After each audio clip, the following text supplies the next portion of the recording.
fluorescent lights of the small grocery store flickered slightly, casting a pale glow on the weary face of Zartaj Gul.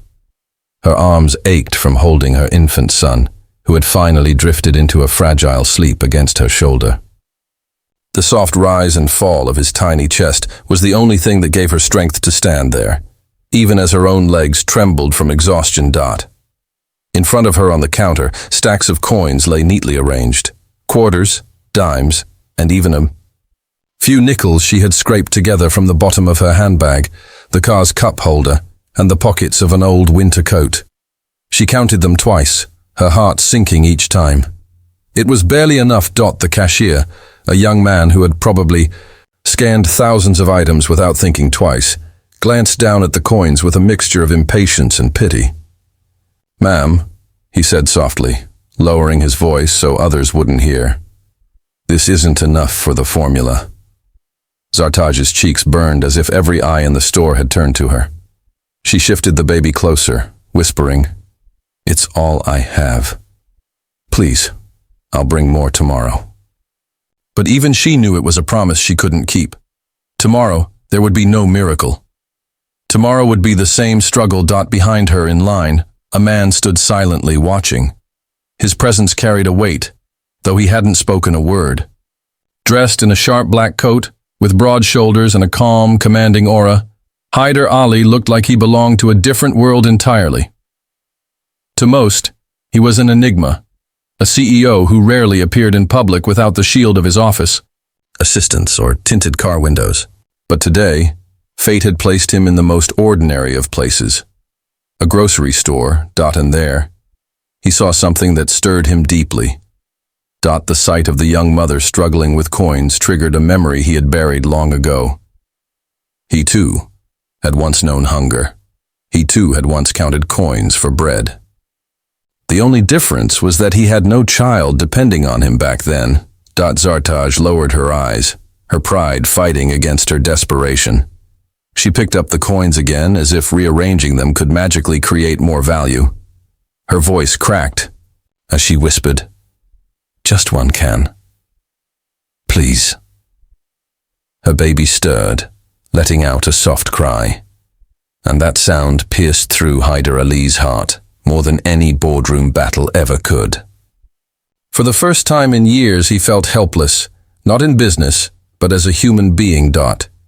And then, with a voice firm yet gentle, he leaned slightly forward and whispered the words that would change her life forever. "Put it on my card." The cashier looked up, surprised. Zartaj froze, her eyes wide, unsure if she had heard correctly. Slowly she turned her head to see the man behind her, a stranger whose eyes carried both strength and kindness. In that moment, time seemed to pause. For a moment, Zartaj couldn't breathe. The stranger's words echoed in her ears, "Put it on my card."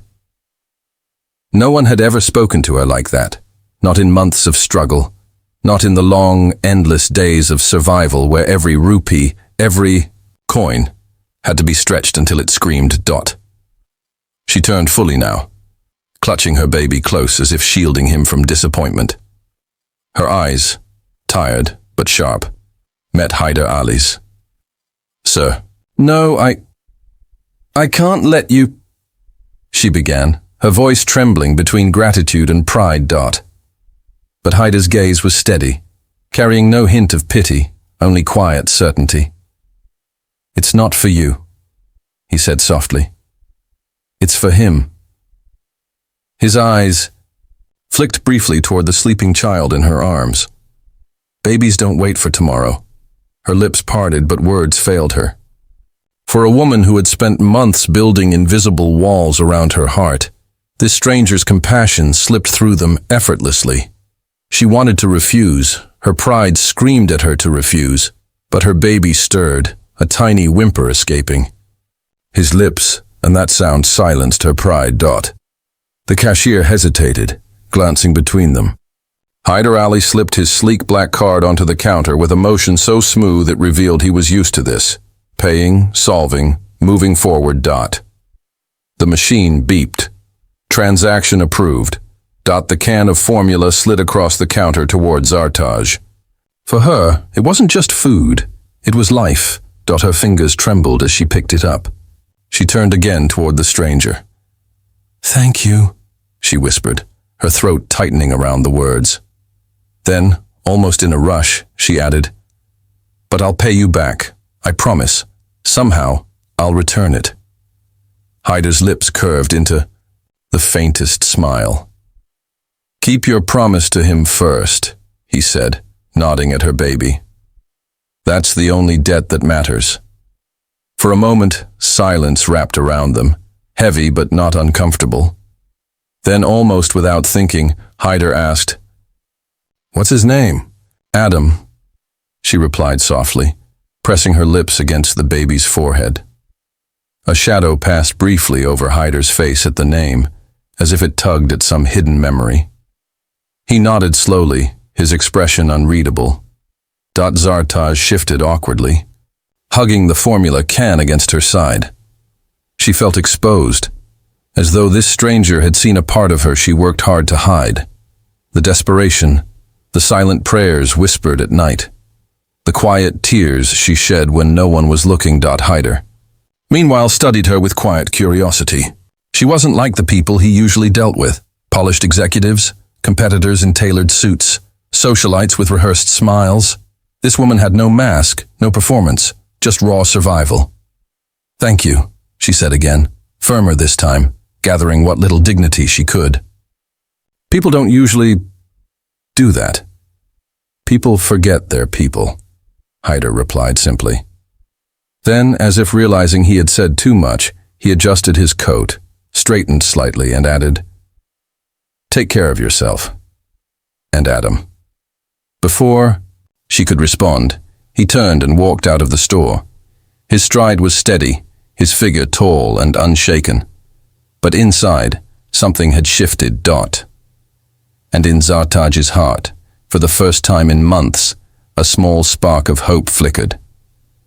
The next morning, Zartaj woke up to the sound of her baby crying. The small apartment she rented was dimly lit, walls cracked, the heater barely working in the chill of dawn. She quickly mixed the formula, precious formula that had come from a stranger's kindness, and held Adam close as he fed hungrily. Tears pricked her eyes. What if that man hadn't been there, she thought. Her pride had wanted to refuse, but her baby's full stomach told her she had made the right choice. Still, her heart carried a strange unease. She didn't want to be seen as someone who begged, someone who couldn't stand on her own. By afternoon, after leaving Adam with a trusted elderly neighbor, she hurried across the city. Her shift at the small cafe awaited. Long hours, little pay, but it was the only thread keeping her from losing everything. She tied on her apron, smoothed down her modest red dress, and whispered a silent prayer. Let today be enough. What she didn't know was that fate was weaving its own plan. Around midday, the cafe door opened, and the air seemed to shift. Customers turned their heads. In walked Haider Ali. His presence was magnetic, the kind of aura that filled every corner of a room. Though dressed casually this time in a crisp shirt and tailored jacket, there was no mistaking him. Zartaj froze. The tray in her hands wobbled. She almost dropped the steaming cup of tea before steadying herself. Her heart raced. What is he doing here? Haider glanced around, then caught sight of her. For a split second, surprise flickered across his face, followed by something softer. Recognition. Good afternoon, he said when she approached his table, her steps hesitant. Good. Afternoon, she replied, her voice barely above a whisper. She set the menu down, avoiding his eyes. Haider studied her. The woman from yesterday, who had clutched her child with trembling arms, was now on her feet again, working, enduring. There was a quiet dignity in the way she moved, even though fatigue lingered in her eyes. You work here? He asked gently. Yes, she said quickly, almost defensively, as if afraid he might judge her. It's honest work. I didn't say otherwise, he replied calmly. He He paused, then added, "It suits you." She blinked, confused. "Suits me?" He leaned back slightly, a faint smile tugging at his lips. The strength, the patience. Not everyone can balance both. Her cheeks warmed. She wasn't used to compliments, least of all from men like him. Men who looked as though they belonged to skyscrapers and boardrooms, not quiet cafes. "Why are you here?" she asked suddenly, realizing too late how blunt it sounded. His eyes darkened briefly, as though her question had touched something deeper. "Sometimes," he said after a pause, "even CEOs need a cup of tea." The answer was simple, but Zartaj sensed layers behind it, loneliness perhaps, or a longing for something beyond wealth. As she poured his tea, her hands steadier now, she caught him watching her with that same steady gaze from yesterday. A gaze that made her feel seen, not as a struggling mother, not as a burden, but as a person. And though neither admitted it, both knew this was not the last time their paths would cross. That evening, Haider Ali sat in the back seat of his black sedan, the city lights streaming past like blurred memories. But his thoughts weren't on the contracts waiting on his desk or the meetings lined up for tomorrow. They were on the young woman in the modest red dress. Zartaj Gul. The name lingered in his mind, though she had not offered it. Something about her stirred him, a resilience buried beneath exhaustion, a quiet pride that refused to break even under the heaviest of burdens. The next day, driven by an impulse he didn't fully understand, Haider stopped by the cafe again. She was there, moving swiftly between tables, balancing trays with practiced hands, and forcing a polite smile for every customer.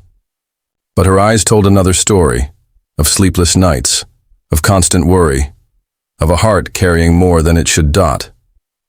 When her shift ended late in the evening, Haider watched discreetly as she removed her apron, gathered her things, and slipped into the night. Curiosity, or perhaps compassion, pushed him to follow. Keeping his distance, Zartaj walked quickly through narrow streets until she reached a crumbling apartment building. Its paint was peeling, stairwells dimly lit, and the hallway echoed with the cries of children and the hum of leaky pipes. She climbed the stairs and disappeared behind a flimsy door. From the window, Haider caught a glimpse inside. The room was small, barely enough for a bed, a rickety table, and a broken heater.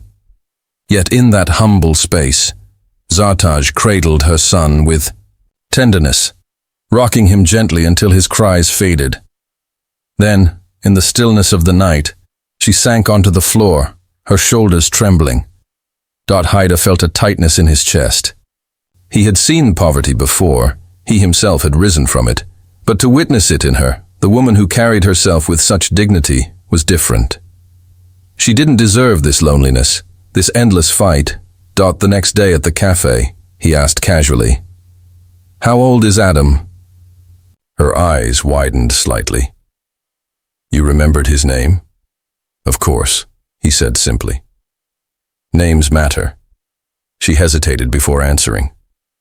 "He's 9 months. Strong, alhamdulillah. He keeps me going." "And his father?" The question slipped out before Haider could stop it. Her face tightened. She looked away, focusing on the cup she was polishing. "Gone." The single word carried a world of pain. Haider didn't press. He recognized that wound. It wasn't ready to be. "Touched. Instead, he said softly. "You're doing well. More than well, actually. Raising a child alone is survival," she finished, her voice firm. "It's not noble. It's not brave. It's just survival." Her honesty struck him deeply. In her eyes, he saw no self-pity, only truth. She wasn't asking for help, wasn't searching for sympathy. She was simply enduring. For a man who had built empires, Haider realized he had rarely admired anyone as much as he admired her in that moment. And somewhere inside, he made a quiet decision. This woman and her child would not walk this road alone forever. Days turned into a quiet rhythm. Zartaj worked long shifts at the cafe, her shoulders heavy but her spirit unbroken. Haider Ali visited often, sometimes with a laptop in hand, other times just sitting quietly with a cup of tea as though the cafe were his sanctuary. To the outside world, he looked like a man seeking a moment's peace. But only he knew the truth. He was watching over her, piece by piece understanding the weight she carried. One late afternoon, a storm rolled over the city. Rain hammered against the cafe windows, the streets outside turning slick and dangerous. The usual crowd thinned, but Haider remained, sipping tea in silence. When Zartaj's shift ended, she gathered her thin shawl, preparing to face the storm. "You're not walking in that," Haider said calmly, rising from his seat. She looked at him, startled. "I don't have a choice. My son, he's waiting." "Then, let me drive you," he offered, his tone steady, not forceful. Her instinct was to refuse, pride rising immediately. But the thought of Adam alone in the cold apartment made her hesitate. Finally, she nodded, her eyes dropping. Only this once. The ride was quiet, the hum of the engine filling the space between them. As the car pulled up to her crumbling building, Haider's expression darkened.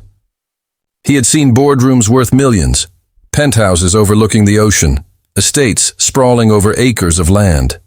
But this sight struck him harder than any deal ever had. "You live here?" he asked gently. Her chin lifted a fraction. "It's what I can afford, and it's enough." He admired her defiance. Still, something inside him ached. That night, after she disappeared into the building, Haider sat in his car for a long time.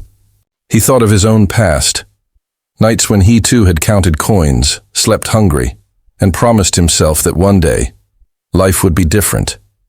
He had kept that promise. And now, fate had placed Zartaj and Adam in his path. The next morning. When Zartaj arrived at the cafe, she found something unusual. A delivery truck was parked outside, unloading boxes. The manager approached her, smiling. "These came in today. A new supplier for baby formula. And look, they've sponsored a small stock for staff families." Confused, Zartaj followed him inside. There, tucked away in the storage room, she saw several cans of the exact formula Adam needed, each labeled discreetly, for staff use only. Her eyes widened. "But how?" The manager shrugged. "Some new partnership.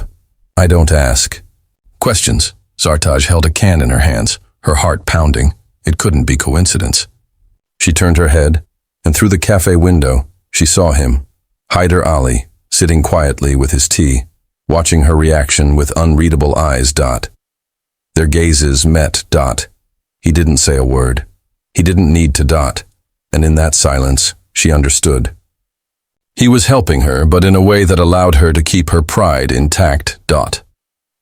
For the first time in a long while, Zartaj felt something heavier than exhaustion. She felt seen. Winter deepened, and with it, life became heavier for Zartaj. The cafe hours grew longer, the city colder, and Adam more restless with every sleepless night. Yet amidst the storm of her daily struggles, one constant presence remained, Haider Ali. He never intruded, never flaunted his wealth or status. Instead, he appeared at the cafe with quiet regularity, sometimes offering a kind word, sometimes only a reassuring nod. And every time she caught his gaze, she felt her burdens lighten. Even if just a little. One evening, the cafe was unusually crowded. Zartaj worked tirelessly, her arms aching from carrying trays. But as she hurried past, her foot slipped on a wet patch of floor. She stumbled, the tray crashing, cups shattering. Gasps filled the room. Her heart pounded with humiliation. The manager's frown deepened, but before a single word could cut her down, Haider rose from his seat. "Enough," he said firmly, stepping forward. His commanding voice silenced the whispers around them. He knelt, helping her gather the broken pieces, his hands steady, his expression calm. "No one works harder than her," he told the manager, his tone brooking no argument. "If anything, you should be grateful she keeps this place running." The room fell silent. Zartaj froze, her cheeks flushed, but her eyes shimmering with unshed tears. No one had defended her in years. Later that night, after her shift, he walked her home again. The silence between them was warm now, no longer uncomfortable. At her door, she paused, hugging Adam close, who was bundled against her chest. "Why do you do this?" she asked softly, her voice breaking. "You're a man who could buy the whole world if you wanted. Why spend your time on someone like me?" Haider looked at her for a long moment, his eyes shadowed by memories of a childhood he rarely spoke of. Finally he said, "Because once I was you. I know what it feels like to count coins for bread. I know what it means to pray for tomorrow. And I also know what it means when someone, just one person, chooses to help without asking for anything in return." Her breath caught. "You're not alone anymore, Zartaj," he continued gently. His gaze shifted to Adam, who stirred in his sleep. "Neither of you are." Tears slid silently down her cheeks. No one had ever said those words to her, not her family, not her neighbors, no one. For the first time in years, she believed them. Weeks later, everything changed. Haider introduced her to a new life gradually. Support for Adam's care, safer housing, opportunities that respected her dignity. But beyond the material gifts, what truly mattered was the bond forming between them. A bond built not on pity, but on respect, trust, and a shared understanding of struggle. One crisp morning, standing by the cafe window where they had first truly spoken, Haider whispered the same words that had once changed her life. "Put it on my card." But this time, it wasn't about formula or coins. It was about a future, about love, about the promise that no burden had to be carried alone anymore. And for the first time in a long, long while, Zartaj smiled. Not out of politeness, not out of survival, but out of hope. A new beginning had finally arrived.